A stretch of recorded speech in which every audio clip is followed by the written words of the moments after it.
It's been a busy week in U.S. media.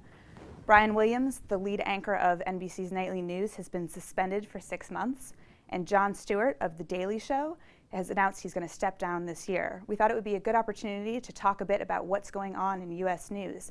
And here to join me is Matt Garrahan, Global Media Editor. So Matt, what's been going on this week, and what does this say about what's going on in news more generally?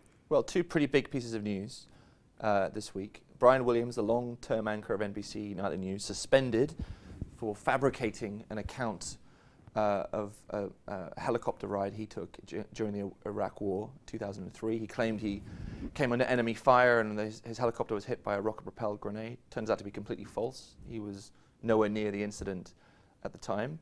Suspended for 6 months without pay by NBC, which is owned by Comcast. And then last night, Jon Stewart, the longtime host of The Daily Show, shocked America with news that he was going to step down at some point this year. Now, these guys, they're both anchors, but they're kind of very different sorts of anchors, and the way anchors work in U.S. new media is a little bit different than I think elsewhere around the world. Can you talk about that? Right. So Brian Williams, let's start with him. He presents the most watched evening news show on U.S. television. And he's an anchorman, a classic anchorman in the mold of Cronkite and Brokaw, Tom Brokaw, Dan Rather, people, big names like that. But he's slightly different. He's an anchorman with a twist.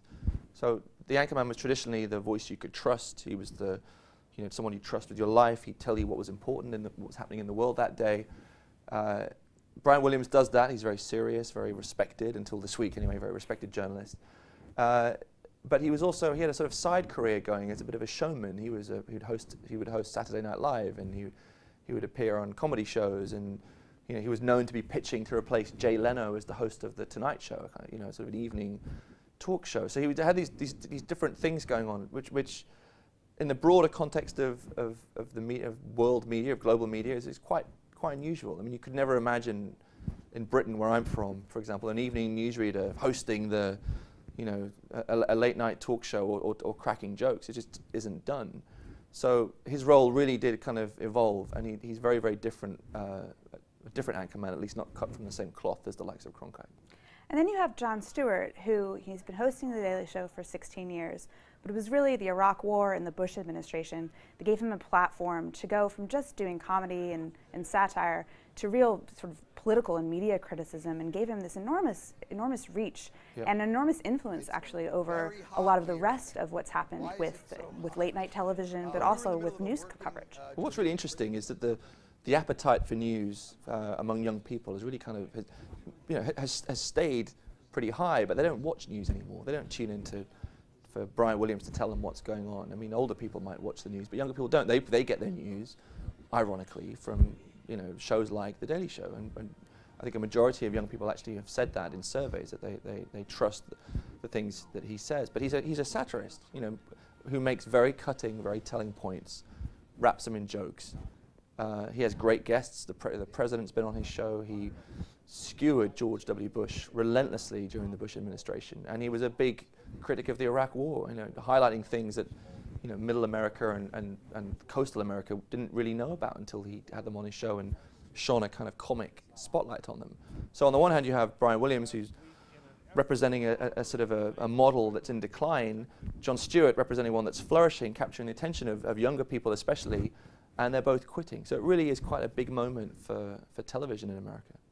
So what do we expect to see next happening with these two guys? I mean, it's in 6 months' time. Will we see Brian Williams return? What might Jon Stewart do next? Given that this whole landscape that they've been operating in is really different now. Well, I understand that the suspension means that Williams can come back technically. Don't think there's been a breach of contract, and I think the suspension allows him to come back at some point within 6 months, presumably if he hasn't quit by then. Jon Stewart, it's unclear. He was quite opaque on his show last night when he announced his decision to leave. I mean, there are lots of options open to him.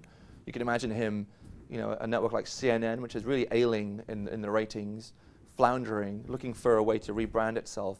If they could pay a king's ransom to get him to front a late night show at CNN, would that happen? Might he launch an over-the-top service to go direct to consumers? I mean, he doesn't need a cable network or a satellite company to deliver his show. He can do it over the internet. Brian Williams has been replaced temporarily by Lester Holt, I think. If the ratings hold or even increase, will they even want to bring Brian Williams back? So it really is an interesting inflection point, the kind of divergence of these two very distinct models. And I think they're going to get further and further apart. Thanks, Matt. Stay tuned. Thanks a lot.